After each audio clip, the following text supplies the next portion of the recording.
Last వీడియోలో మనం Azure introduction to Azure data factory గురించి నేర్చుకున్నాము. ఈరోజు అసలు అజూర్ డేటా ఫ్యాక్టరీ ఎలా క్రియేట్ చేయాలి, అది ఎలా యూజ్ చేయాలి అనేది నేర్చుకున్నాం. First letters create Azure data factory plus blob storage, అంటే ఫైల్స్ కానీ ఎక్కడ ప్లేస్ చేస్తే మనం అజూర్ డేటా ఫ్యాక్టరీ ద్వారా ఎలా లోడ్ చేయగలుగుతాము డెస్టినేషన్ అనేది చూద్దాం. ఫస్ట్ portal.azure.com ఓపెన్ చేయాలి అన్నమాట.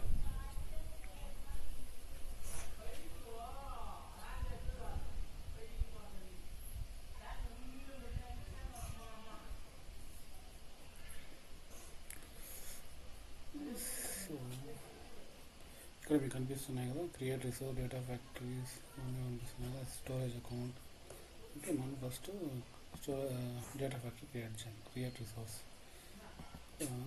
డేటా ఫ్యాక్టరీ లేదా కిందకి వెళ్ళండి ఒకేసారి కనిపిస్తుంది డేటా ఫ్యాక్టరీ. క్లిక్ చేస్తే ఇంకా ఆటోమేటిక్గా చూస్తున్నాం resource group. Okay, resource group ఇప్పుడు క్రియేట్ చేయొచ్చు, లేదా ఆల్రెడీ క్రియేట్ చేసుకున్నాం కాబట్టి దాన్ని చూస్ చేసుకోవచ్చు, లేదా కొత్తగా కూడా క్రియేట్ చేసుకోవచ్చు, ఏమి లేదు, పర్లేదు.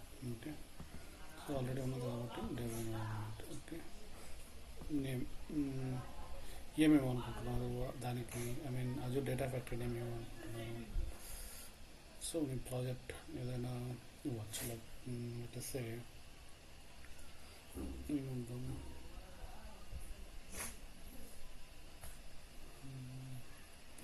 ETL pipeline ADF అనేది. Okay sir, review and creative కొట్టదండి. నెక్స్ట్ ఎందుకంటే ఈ ప్రాసెస్ అన్ని ఫాలో కావాలి. ఓకే, నెక్స్ట్ క్లిక్ చేసుకుంటాను. Next configure with later. Okay, మళ్ళీ కాన్ఫిగర్ చేద్దామని. Okay, networking enable virtual network default instant default ఇది ఇవ్వాలి. Default auto resolve integrated public in point. Okay, మళ్ళీ అడ్వాన్స్డ్. ఇదేం చెక్ చేయదండి, ట్యాగ్స్ కూడా ఏమీ అవసరం లేదు. ఇది జస్ట్ వ్యాలిడేషన్ రన్ అవుతుంది, దాన్ని ఫైనల్ వ్యాలిడేషన్. ఓకే, క్రియేట్ కొట్టాను. అజూర్ డేటా ఫ్యాక్టరీ క్రియేట్ అయిపోయింది అన్నమాట. డిప్లాయ్ అవుతుంది. అది డిప్లాయ్ అయినప్పుడు మనము స్టోరేజ్ అకౌంట్ క్రియేట్ చేయాలన్నమాట.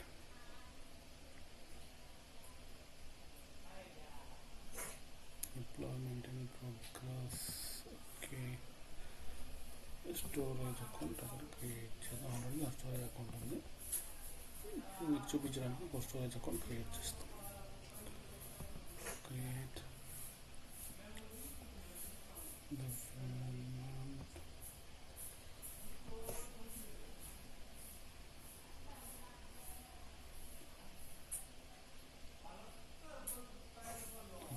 డేటా ఫ్యాక్టరీ అయితే క్రియేట్ అయిపోయింది. డిప్లాయ్మెంట్ క్లియర్ అవుతుంది. స్టోరేజ్ అకౌంట్ వచ్చి ఇస్తుంది.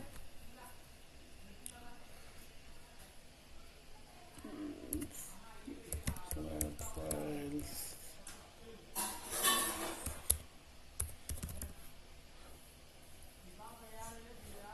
ఓన్లీ లోవర్ కేస్ ఇవ్వాలి. ఓకే,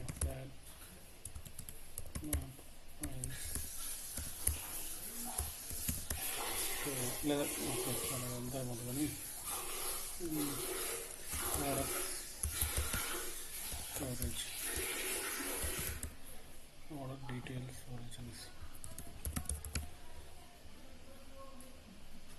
ఓకే, అంతా ఏం టచ్ చేయదండి, జస్ట్ ఆటోమేటిక్గా అదే తీసుకుంటుంది. మనకి ఏది కావాలనేది. Enable SFTP account, enable next. Okay, public access, data protection, encryption, tags, review and create. Okay, validation progress, validation run అవుతుంది. ఇప్పుడు క్రియేట్ కొట్టు, డిప్లాయ్మెంట్ అవుతుంది. సో ఇప్పుడు వన్స్ డిప్లాయ్ అయిన తర్వాత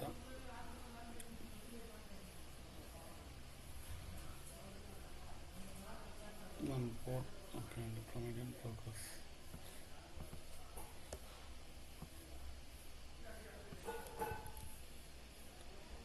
portal .com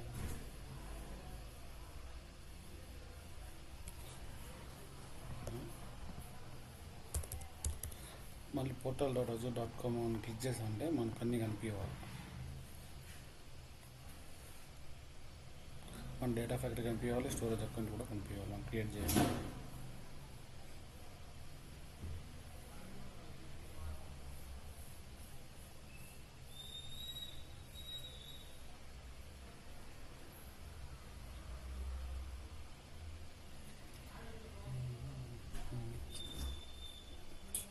go to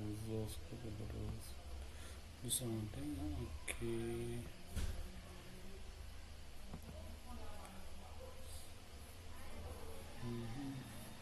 storage ఇది మై ప్రోడక్ట్స్ డీటెయిల్స్ స్టోరేజ్ కనిపిస్తుంది. Okay data factory search చేద్దాం. అది రీసెంట్గా వాడినవి అయితేనే వస్తాయి అన్నమాట. డేటా ఫ్యాక్టరీస్ అక్కడ చూసామంటే ఈటీఎల్ పైప్లైన్ ఏడిఎఫ్ దీని మీద క్లిక్ చేసాం. ఇప్పుడు లాంచ్ స్టూడియో కొట్టామంటే ఆటోమేటిక్గా డేటా ఫ్యాక్టరీ క్యాన్వాస్కి తీసుకెళ్తాం అన్నమాట. ఓకే ఇక్కడ మనము అన్ని పైప్లైన్స్ కానీ లైక్ ఇంటిగ్రేటెడ్ సర్వీసెస్ కానీ లింక్ సెట్ కానీ అన్ని data sets pipelines data sets data flow అన్నీ ఇక్కడ క్రియేట్ చేస్తాం అన్నమాట. ఓకే ఈ వీడియోలో జస్ట్ ఓవర్ వ్యూ చూద్దాం. అంటే ఈ పైప్లైన్స్ ఏవేవి ఉన్నాయి దీంట్లో. లైక్ ఎగ్జాంపుల్ ఒక పైప్లైన్ క్లిక్ చేశానంటే మనకి ఒక క్యాన్వాస్లో వస్తుంది అన్నమాట. క్యాన్వాస్లో వచ్చి మనకి ఇక్కడ వచ్చి మనకి కాపీ డేటా ఫ్లో మెయిన్గా మనకి కావాల్సిన జనరల్ అంటే delete execute pipeline fail get metadata lookup store procedure script set variable validation web page wait అంతా ఉంటుంది. ఇవి కమింగ్ వీడియోస్లో మనం 1 by 1 చూద్దామండి. ఈరోజుతో లైక్ మనం ఎలా డేటా ఫ్యాక్టరీ క్రియేట్ చేయాలి అండ్ స్టోరేజ్ అకౌంట్ ఎలా క్రియేట్ చేయాలో చూసాం కదా. మన నెక్స్ట్ వీడియోలో ఆ డేటా ఫ్యాక్టరీలో ఒక పైప్ లైన్ క్రియేట్ చేద్దాం. అలాగే ఏదైనా ఫైల్ బ్లాక్ స్టోరేజ్ నుంచి ఫైల్ లోడ్ చేద్దాం. Okay thank you.